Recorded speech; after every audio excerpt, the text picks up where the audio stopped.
But I'm just a little fish in a big pond. But these big dogs, they're starting at the big dogs. But watch this. They're going after the CEOs. They're going after the people at the top because they know it's just like anything. You take out the generals, and it affects everybody else underneath. So you take out Elon Musk, you arrest Durov from Telegram, you threaten Pavlovsky, CEO of Rumble, anybody that's got free speech, you threaten them. And by some chance, and I hope they don't, but by some chance they decide they're not going to adhere to this and and stick to their guns. And I hope that they don't give in. But if they gave in and they were able to take them in, or if they took them in and put them in prison and put them in jail like they want to do, then that trickles down and basically that removes our right for free speech. So what has happened today? Why am I coming in with my voice like this late at night? Is because we got to talk about this. We got to talk about how quickly this is escalating. Y'all, it is going so fast. We knew this was coming. We talked about it, that it was coming, but I don't think anybody really realized that it was going to happen this fast. And it is just beginning. This is just the beginning of the turbo speed escalation of censorship that is happening in anywhere there is free speech. So what's going on with Elon Musk? Former Secretary Robert Reich, that's what Rush Limbaugh used to say, if you remember back in the day, Robert Reich. But former U.S. Secretary of Labor, Robert Reich, which has now become, a YouTube guru or whatever, Twitter guru, he wrote an article for The Guardian, which, by the way, The Guardian is an evil paper, okay, an evil site. They are against free speech. I'm going to show you that in a couple of places, a couple of articles that just came out today and yesterday. But this is on X from Colin Rugg. This is basically the bullet list of the Guardian article that I'm going to show you. Former U.S. Secretary of Labor Robert Reich has now called for the arrest of Elon Musk for allowing free speech on X. Keep in mind, Robert Reich was the U.S. Labor Secretary under Bill Clinton. And this is an American calling for the arrest of Elon Musk. The comments were made in the Guardian article where Reich called for Musk, to be, quote, reined in because he is, quote, out of control. Here are 5 actions that Reich wants taken against Musk. These come straight from the article. Number 1, he's calling for a Tesla boycott. He's calling for a Tesla boycott. Keep in mind, this is not someone who has threatened the life of another person. This is not someone who is promoting these woke agendas that are affecting our children's puberty and child and gender and all this kind of long-term effect. This is just someone saying, I believe in free speech and I'm not going to censor people that you disagree with. They want to boycott his company. Same thing they did to Donald Trump. They want to wreck him financially, arrest him, put him after indictment after indictment after indictment. This is their pattern.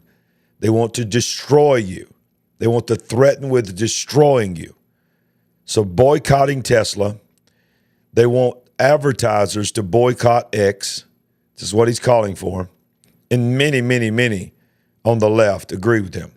Number 3, quote, these are from the article, regulators around the world should threaten Musk with arrest if he doesn't stop disseminating lies and hate on X. Listen to what this American citizen has said about the CEO and the richest man in the world, the CEO of an American company called X, formerly known as Twitter. Regulators around the world, regulators, not prosecutors, not judges, not lawyers, regulators, government regulators around the world should threaten Musk with arrest if he doesn't stop disseminating lies and hate on X. Number 4, in the United States, the Federal Trade Commission, the FTC, should demand that Musk take down lies that are likely to endanger individuals. And if he does not, the FTC should sue him under Section 5 of the FTC Act. Number 5, the U.S. government and we taxpayers have additional power over Musk if we are willing to use it. The U.S. should terminate the United States. I want you to think about what this says. We have 2 Americans, astronauts, stranded on the ISS right now because they can't come back on the Boeing capsule without fear that they would not survive. Musk has said, I'll put together a flight plan and I will go rescue these Americans. And here is the former Laboratory Secretary saying the United States should terminate its contracts with him, starting with Musk's SpaceX. So NASA, basically X, is keeping NASA afloat. This dude is he's just idiotic in what he's saying. Let's just tell it like it is. Let's end the U.S. contract with SpaceX. Let's leave these guys stranded because we can't get him just because I don't agree with Elon Musk. And number 6, make sure Musk's favorite candidate, of course, for president is not elected. Is this not the most political, stupid stuff that you've heard people say? They are losing their mind. People are just, help me, Lord. Help me, Lord. People are losing their mind. What is it about this man that people, American people, are saying the New York Times wrote an article this week called "The Constitution is a Sacred Document. But it's also one of the most dangerous assaults against politics" or something. It's a crazy headline. Listen to what Elon Musk says about the power of free speech. Free speech is the bedrock of democracy. And free speech is what allows atrocities to be called out and for people to be aware of them. That's why the Germans wanted to shut down the press immediately. So anyway, I think we should do everything we can to preserve free speech. And when we lose free speech, I think we lose democracy. Free speech is the bedrock. When we lose free speech, we lose democracy. He points out that the very first thing that Hitler wanted to do and was successful in doing it was to shut down the free press. Because when you shut down free speech, you shut down the ability to govern yourself. Y'all, 1984 is here. This is the article that was in by the Guardian. This is Robert Reich. Elon Musk is out of control. Here is how to rein him in. The article goes on to say Elon Musk, in his rapidly transforming his enormous wealth, he's the richest person in the world, into a huge source of unaccountable political power that's now backing Trump and other authoritarians around the world. Look at how this is an evil thing, that a man could somehow endorse the Republican candidate for presidency. Musk owns X, formerly known as Twitter. He has publicly endorsed Donald Trump last month. Before that, Musk helped form a pro-Trump super political action committee. Meanwhile, the former U.S. president has revived his presence on the X platform. Musk just hired a Republican operative and expertise in field organizing to help with the get out the vote efforts on behalf of Trump. Blah, blah, blah, blah, blah, blah, blah. Y'all, I am trying my best to be a preacher right now. I'm trying my best to be a child of God right now. But I'm telling you right now, I don't know how y'all feel. Let me know how you feel in the live chat, how you feel in the comment section. I've just about had enough. I've just about had enough trying to just keep my opinions to myself. I'm not a politician. This is not a political show, but y'all, this is not an assault necessarily against free speech. Let us not forget that the same First Amendment that gives us free speech also included in that is freedom of religion. Not freedom from religion, but freedom of religion. So I got news for you. The attack on free speech and the First Amendment free speech will not stop with that. The censoring of free speech to be able to say, I don't agree with that guy. I don't agree with her. I'm not a Republican. I'm not a Democrat. So guess what? I don't like Democratic policies. I'm going to speak against them. Guess what? I don't like Republican policies. I'm going to speak against them. But that will eventually spill over to the pulpits. Do not think, preachers, do not think churches, do not think Christians, that you are sheltered. You are the ultimate goal. The press is not the ultimate goal. You are the ultimate goal. Those that believe in a biblical worldview. You ain't got to agree with me on theologically on everything. But if you believe in a God, and if you believe in that God sent his son into the world because he loved the world, if you believe that, guess what? You're a hateful person. That what I just said, because that same God that I believe in said he's the way, the truth, and the life, and no man gets to the Father but by him. That is hate speech. It's hate speech for you to say that your God is the only God. Now this I don't even know what to call this site, The Guardian. I mean, week after week after week, I share articles from The Guardian, and they are just, Lord, they are just sick. I want you to look at this headline. This is Dateline yesterday, August 31st, by this lady named Carol Cadwalader. Listen to what she says. Don't rejoice yet. I want you to see what she's rejoicing about. Don't rejoice yet. Elon Musk and his tech bros in arms are winning the global battle on truth. Look at this. She leads by talking about the arrest of Pavel Durov, the CEO and founder of Telegram. It was a breaking news alert. It was a breaking news alert to lift the spirits and make the heart sing. A tech billionaire arrested as he stepped off his private jet and detained by French authorities. Happy days. Because while the UK police have been charging individuals who incited violence online during the summer's riots, the man who helped to fuel its flames, Elon Musk, has simply tweeted his way through it. It turned out because you can't have it all. Listen to the words of this. These are supposed to be reporters, journalists. It turns out, because you can't have it all, that the man arrested and subsequently charged in France this week was not Elon. It was his bro in arms, Pavel Durov, an Elon alike, who founded the encrypted messaging app Telegram. Through the casual observer, it can be hard to tell where Durov ends and Musk begins. Just as the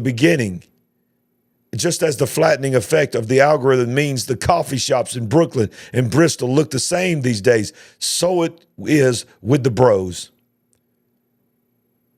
From the Wim Hof ice baths to diet of grass-fed beef, social media algorithms have created a tech masculine ideal and tech masculine lifestyle fueled by the kind of basic strong men they both seem to admire.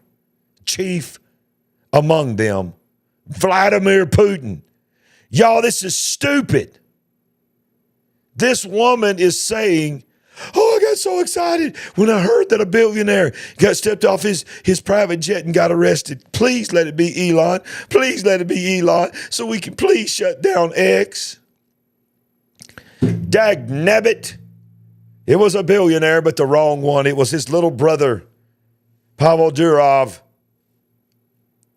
But we can hope, we can pray.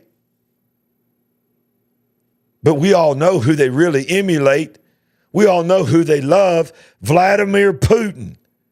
What? They don't love Vladimir Putin.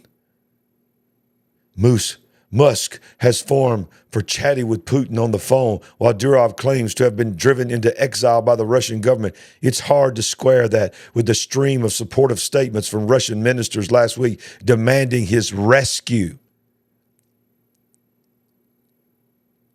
last week saw perhaps the first major showdown between the pseudo crypto libertarianism they both espouse and that old-fashioned, resolutely analog concept known as the nation state.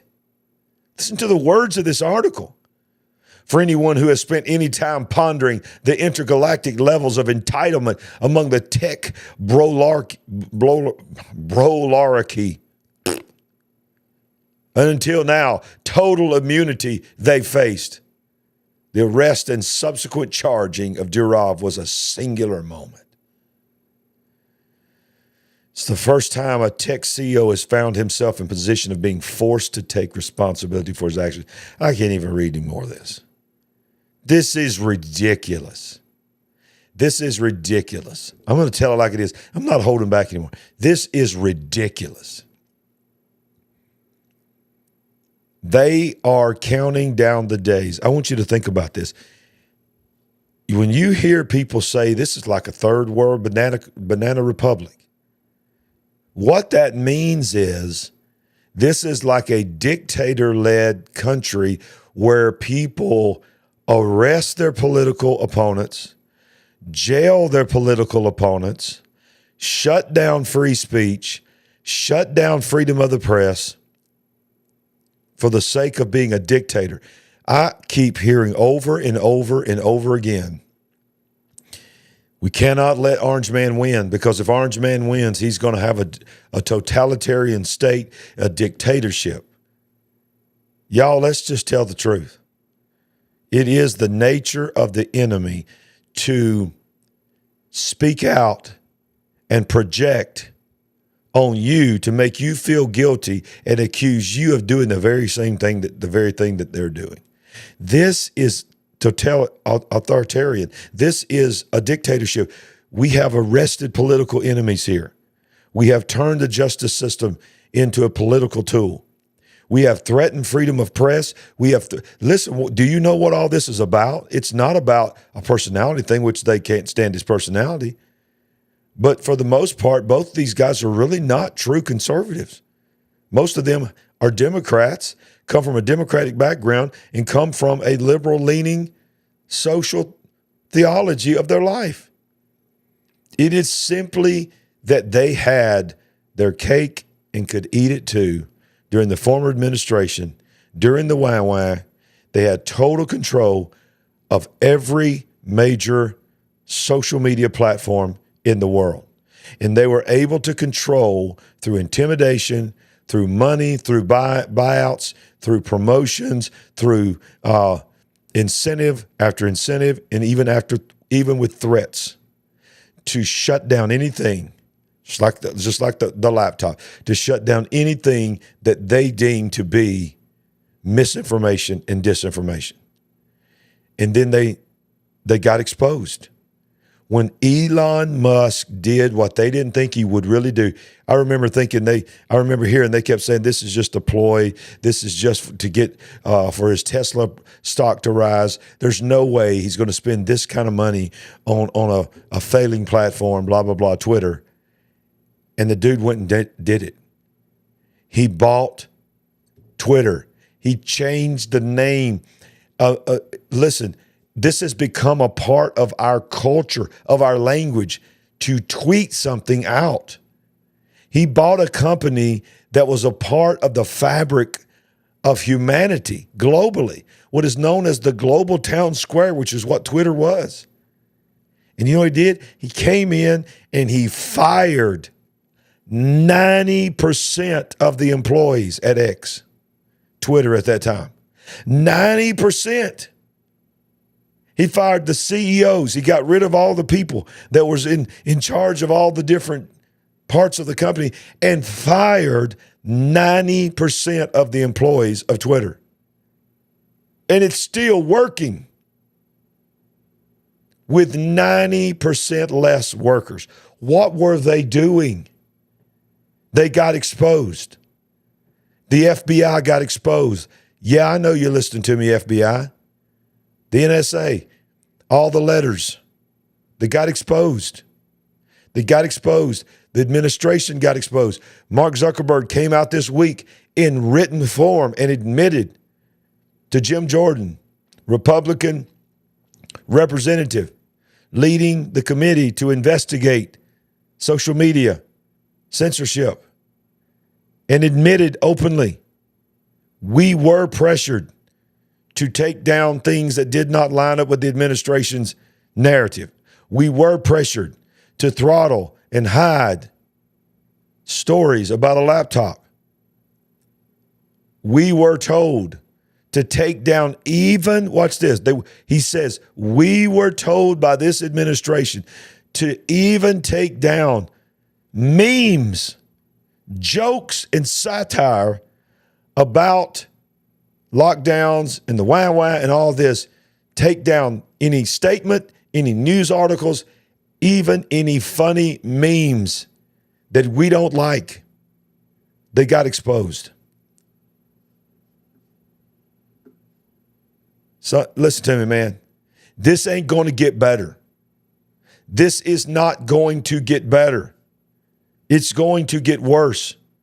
Over the next few weeks, over the next few months, it is going to get worse. And depending on what happens in November, y'all, I got news for you. No matter who wins in November, what I'm talking about tonight, this subject is still going to get worse.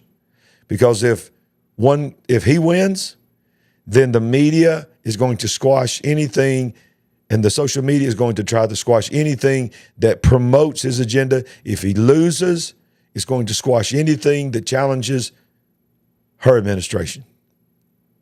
Not to mention, y'all, I'm not going to stay in here much longer, but you just need to hear this. Not to mention, the World Economic Forum and the elites of the world is running all this anyway. Have we not realized through what we're going through right now that we don't have a president anymore? Is it not apparent to you right now that this country is not being run by an executive top leader, commander-in-chief, president of the United States? He's not. He's not the president. She's not the president. Who is the president? Unseen, unnamed, unknown people, unelected people. The reason they had no issue with placing someone in a nomination spot who had no voting for her to be there, there was no election, there was no primary, it's because that's the way they run it. There was no issue to do that. There was no second guessing, yeah, we can do this, because that's what they're doing now with the country. We have missiles. I mean, we have submarines. We have ships being moved in different war zones all around the world. Not a mention, not a peep from the President of the United States. He's on a beach, asleep. Who's sending these ships? Who's sending these submarines? Who's making these decisions? Who's got the codes? Who's got the codes to the codes? And I've got news for you. If he wins, there's still deep embedded people there that are going to do everything they can do to still run the country and override him. Certainly they will do that if she wins. They'll have the perfect person in that spot for to do what they want to do. But the reality is this. Here's how they control the narrative. They do not control the narrative of what people believe, the programming of what people believe from the White House. They do not control it from the press room, because very few people watch press briefings. That is not for the average Americans. Now, some people that are political junkies will watch it, but very few Americans watch press releases, press statements, press secretaries giving their daily thing to all the reporters. No. The way they control the narrative and the way they control the world. It used to be, if you go back and watch history, you would see that when the war was going on and they wanted to, keep people positive and all this, what would they do? They would, all we had, the entertainment we had was we had to go to a movie theater. And when we go to that movie theater, before the movie ever started, the military would roll footage from the war. And it was always patriotic. It was always buy war bonds. Everything's going great. And it kept people positive, whether it was true or lies. It was propaganda. And then after that, it went to television. When I grew up, the narrative was every day, everybody worked, everybody went to school, and in the evening, we had dinner, and there was a news show on. Do you remember this? Some of you too young to remember this. There was the local news. If you had local news, most didn't have local news, but then you had the evening news that lasted 30 minutes. 30 minutes every night. You know, Cronkite and the other big names of that time. 30 minutes, you got your news and you got your newspaper. That was it. And then social media came along. And social media then exploded access to information. And the people got scared because it was like the Wild West. There was no regulation. People could get online and say whatever they wanted to say. And somebody came in and said, we can't do that. We got to have some kind of regulation. We can't let people make threats. We can't let people break the law and all this. And it was all done for a good reason and for the betterment of humanity. So regulations started coming in. Certain things from the FTC started coming in saying, just like on radio and on television, there's certain things you can't say, certain things you can't do.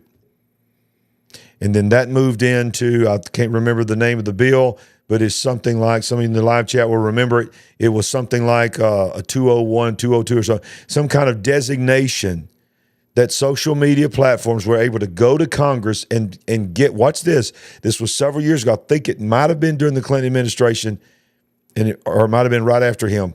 But they were able to be deemed, watch this, non-publishers. They're not publishers.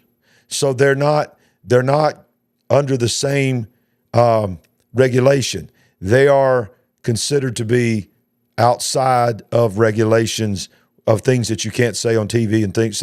So there was no, but it wasn't just about what you could say. It was that nobody can control us. And it was everybody's power, Facebook, Instagram, Twitter, all this went to their heads.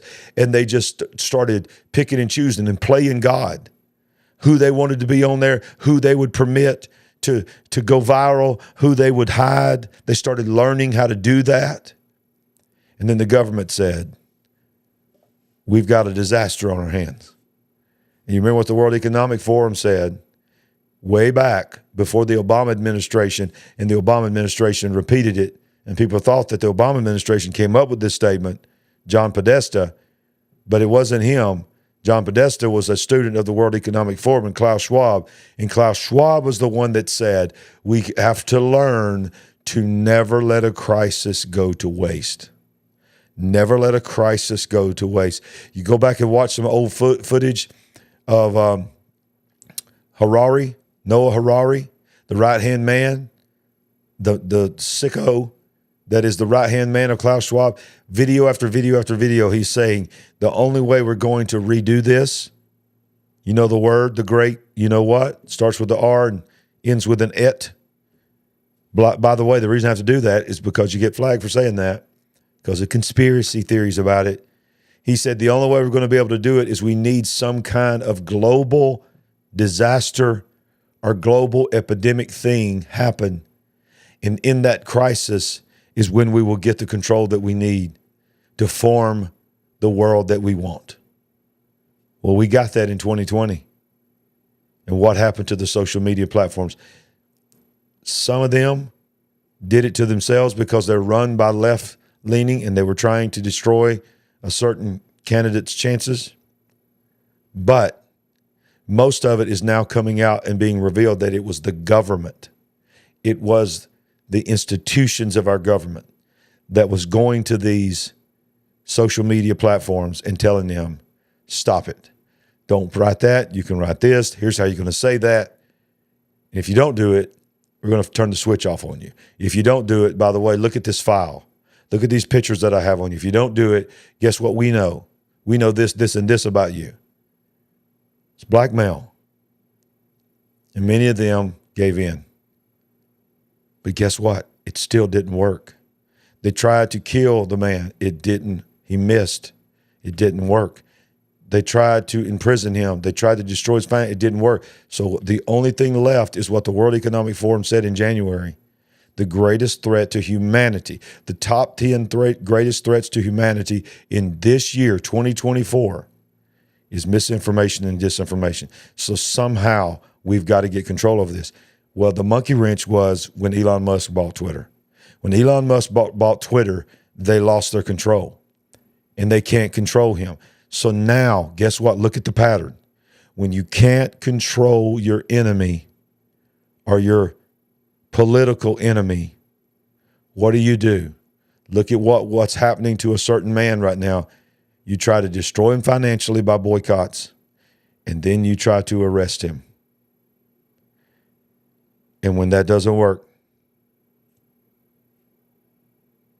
you have what just happened a little over a month ago. Because the goal is we don't care what we got to do. We got to stop them. Because we cannot let them stop our narrative from being told. Whew.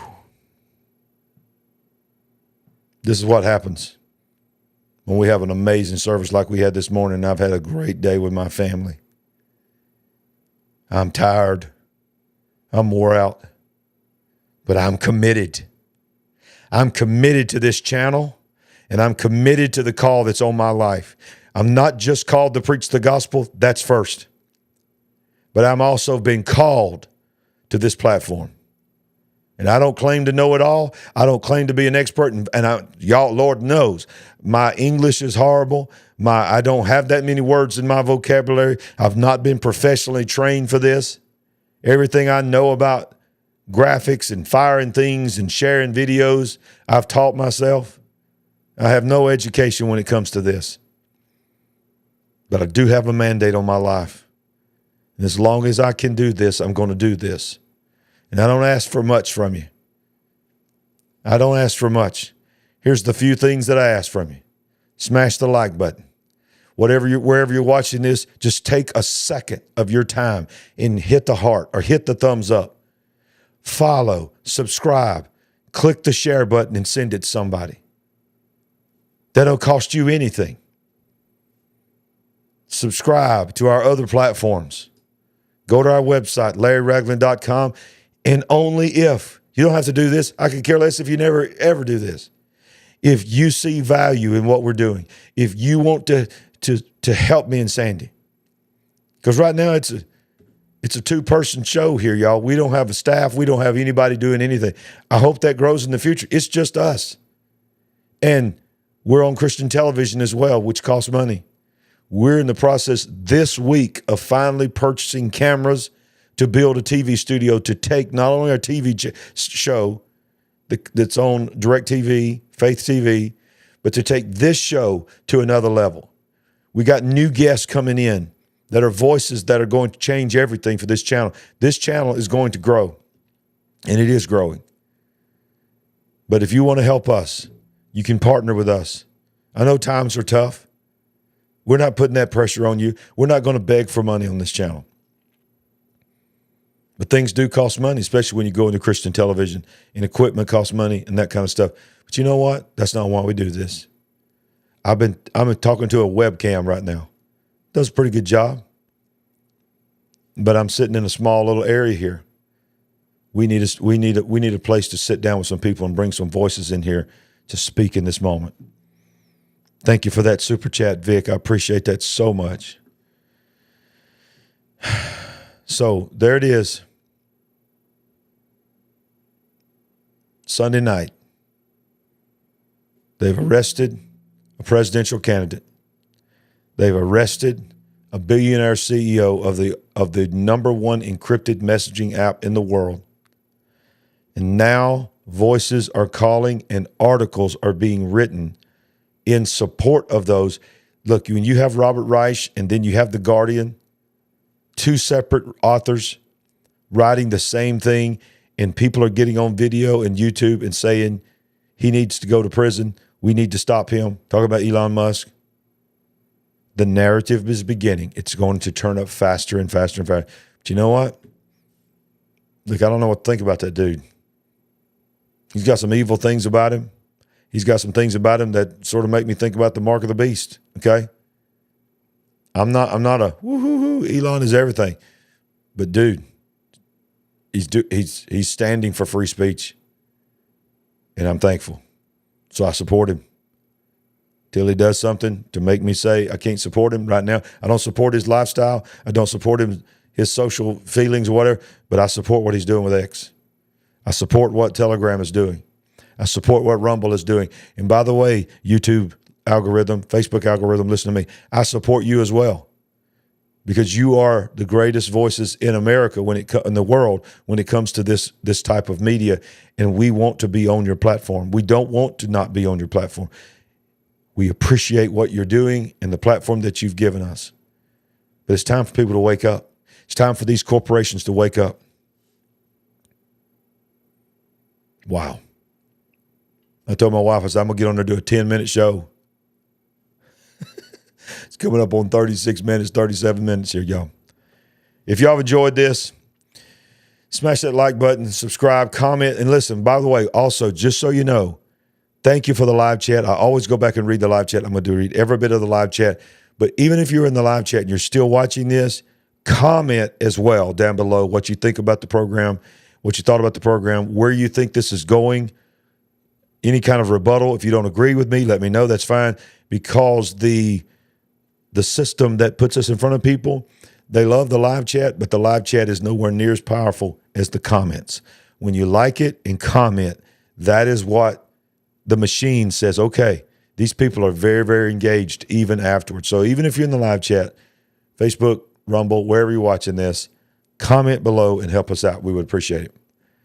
Good night, and I hope this is waking you up, because we about to get into some stuff. God bless you. See ya. Would you like to help night. us build the big picture family? We're on a mission to wake up the world to what is really going on. All you have to do is go to our website at LarryRagland.com and make a one-time gift, or you can become a monthly partner. Any amount is a blessing and an encouragement to us. While you're there, make sure you get a copy of our book, I See Greatness in You. Browse our merchandise store, connect with us on our social media links, and join our mailing list. We appreciate it. And remember, we ain't woke, but we are certainly awake.